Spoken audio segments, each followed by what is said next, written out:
بسم اللہ الرحمن الرحیم۔ السلام علیکم ڈیئر اسٹوڈنٹس، آج ہم جماعت دہم کی اردو کی کتاب کا چھٹا سبق موچی بن گیا کھوجی کریں گے۔ یہ ایک لوک کہانی ہے جسے سعید لخت نے اپنی کتاب دیس دیس کی کہانیاں میں لکھا ہے۔ سعید لخت 1924 میں پیدا ہوئے اور 1914 میں وفات پائی۔ اصل نام سعید احمد خان تھا۔ لوک کہانیاں دراصل سینہ بسینہ ایک نسل سے دوسری نسل میں چلتی آتی ہیں اور ان میں کوئی نہ کوئی اخلاقی سبق ضرور ہوتا ہے۔ اب ہم شروع کریں گے اس سبق کی تشریح۔ تشریح دراصل کسی چیز کو تفصیل سے، کسی اقتباس کو تفصیل سے بیان کرنا ہوتا ہے، اور سلیس کا کوسچن آئے تو سلیس میں آپ نے اسی اقتباس کو آسان اردو میں لکھنا ہوتا ہے۔ جب آپ کو الفاظ کے معنی اچھی طرح سے آتے ہوں گے تو آپ تشریح اور سلیس دونوں آسانی سے کر سکیں گے۔ سبق شروع کرتے ہیں۔ شہر بغداد کے محلہ جیلان میں ایک موچی رہتا تھا، نام تھا حارث بن وارث۔ بہت صابر اور شاکر تھا۔ صابر صبر کرنے والا، شاکر شکر کرنے والا، یعنی بہت صبر و شکر کرنے والا تھا۔ لیکن اس کی بیوی سدرا بہت بے صبری اور ناشکری تھی، یعنی نہ تو وہ صبر کرتی اور نہ شکر کرتی۔ ہر وقت اپنے میاں کو طعنے دیتی رہتی کہ تم نکمے ہو، کاہل ہو، کہ تم کوئی کام نہیں کرتے ہو، بہت سست ہو۔ طعنے دینا ہوتا ہے کوسنے دینا، باتیں سنانا، یعنی باتیں سناتی رہتی۔ اتنے تھوڑے پیسے کماتے ہو کہ بہت مشکل سے گزارا ہوتا ہے، کہ گزر اوقات بہت مشکل ہے۔ یہ پیشہ چھوڑ کر کوئی دوسرا پیشہ اپنا لو کہ کچھ پیسے ملیں، کہ ہمیں کچھ زیادہ آمدن ہو۔ ایک دن سدرا نے بہت چخ چخ کی تو حارث بولا، تم ہی بتاؤ میں کیا کروں؟ کہ جب بہت باتیں سنائیں، بہت بدتمیزی کی، تو حارث نے کہا آخر تم ہی بتاؤ کہ میں کیا کر سکتا ہوں۔ ایسا کرو نجومی بن جاؤ۔ سدرا بولی۔ نجومی ہوتا ہے علم نجم کا ماہر، نجم ستارہ، یعنی ستاروں کی چال جاننے والا، قسمت کا حال بتانے والا، غیب کا علم رکھنے والا۔ کل میں بازار گئی تو وہاں مجھے حاتم نجومی کی بیوی مل گئی، ایمان سے کیا ٹھاٹھ تھے۔ یعنی کل جب میں بازار گئی تو مجھے حاتم نجومی کی بیوی ملی، اور یقین کرو اس کے وہ بہت شان و شوکت سے بازار میں پھر رہی تھی۔ میں تو حیران رہ گئی کہ آگے پیچھے دو دو ملازم تھے، اس کے کپڑے ایسے پہنے تھے کہ میں نے کبھی خواب میں نہیں دیکھے ہوں گے۔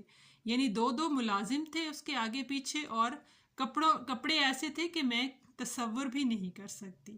اس نے ایک دکان سے 5,000 کا قالین خریدا، ہمیں تو 5 روپے کی دری بھی نصیب نہیں، کہ ہم تو 5 روپے کی چٹائی بھی خرید نہیں سکتے۔ دیکھو حارث، میری مانو تو تم بھی نجومی بن جاؤ، کہ تم بھی علم نجم کے ماہر بن جاؤ۔ اری نیک بخت، حارث بولا، مجھے تو علم نجوم کی الف بے کا بھی پتہ نہیں، کہ اے قسمت والی، مجھے تو علم نجوم کے بارے میں، یعنی ستاروں کے علم کے بارے میں کچھ بھی معلوم نہیں۔ میں نجومی کیسے بن سکتا ہوں؟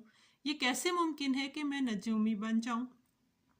جب وہ حاتم کا بچہ نجومی بن سکتا ہے تو تم کیوں نہیں بن سکتے؟ سدرا تنک کر بولی، تنک کر غصے سے، کہ جب حاتم جیسا شخص نجومی بن گیا تو تم کیوں نہیں؟ بس میں نے کہہ دیا، وہ تحکمانہ لہجے میں بولی، کل سے تم موچی نہیں نجومی ہوگے۔ حارث نے بیوی کو سمجھانے کی بہت کوشش کی، لیکن وہ اپنی ضد کی پکی تھی، لیکن وہ اصرار کرتی رہی، کسی طرح نہ مانی، کسی طرح یہ بات تسلیم نہ کی۔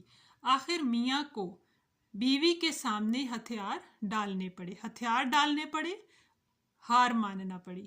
دوسرے دن صبح کو حارث نے چوغا پہنا، چوغا لمبا کرتا، کمر میں پٹکا باندھا، یعنی لمبا کپڑا لپیٹا، سر پر امامہ صافہ رکھا، یعنی ایک رومال باندھا، اور بازار جا کر ایک بند دکان کے تھڑے پر بیٹھ گیا، اور ایک بند دکان کے سامنے اونچی جگہ پر بیٹھ گیا۔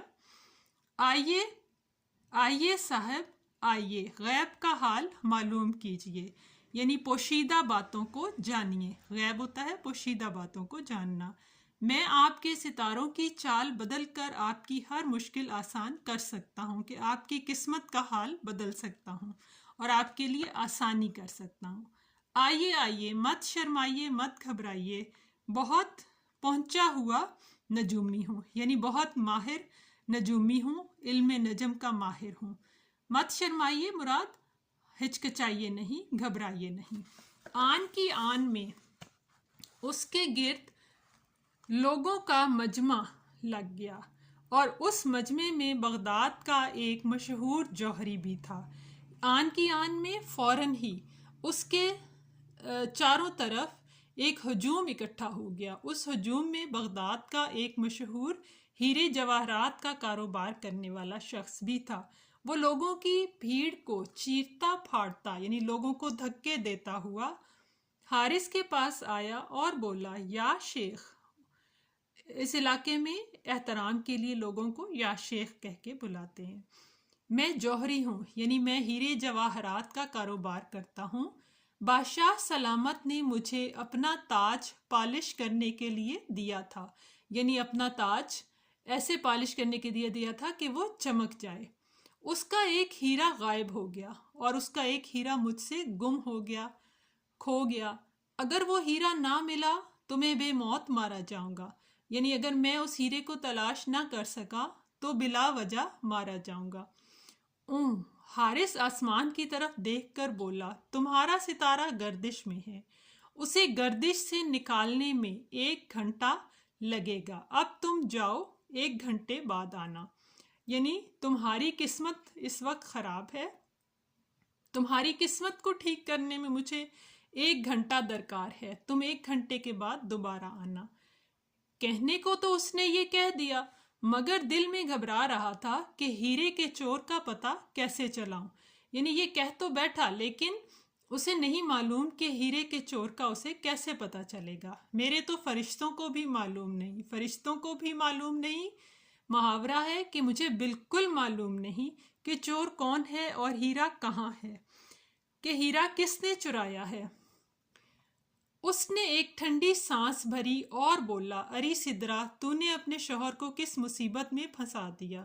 یعنی دل ہی دل میں اپنی بیوی سدرا سے مخاطب ہوا کہ مجھے کس مشکل میں گرفتار کر دیا ہے۔ اتفاق کی بات ہے اس مجمع میں جوہری کی بیوی بھی موجود تھی، یعنی اس ہیرے جواہرات کے کاروبار کرنے والے شخص کی بیوی بھی تھی، اور اتفاق کی بات ہے کہ اس کا نام بھی سدرا تھا، کہ وہ بھی سدرا تھی۔ حارث کی یہ بات سن کر وہ سمجھی کہ اس نجومی کو معلوم ہو گیا ہے کہ ہیرا میں نے لیا ہے۔ وہ تھر تھر کانپتی ہوئی آگے بڑھی، یعنی خوف سے کانپتی ہوئی آگے بڑھی، اور حارث کے چوغے کا دامن پکڑ کر بولی، اور حارث کے لمبے کرتے کو نیچے سے پکڑ کر تھام کر عرض کی، یا شیخ، مجھے معاف کر دیجئے کہ میں آپ سے معافی مانگتی ہوں۔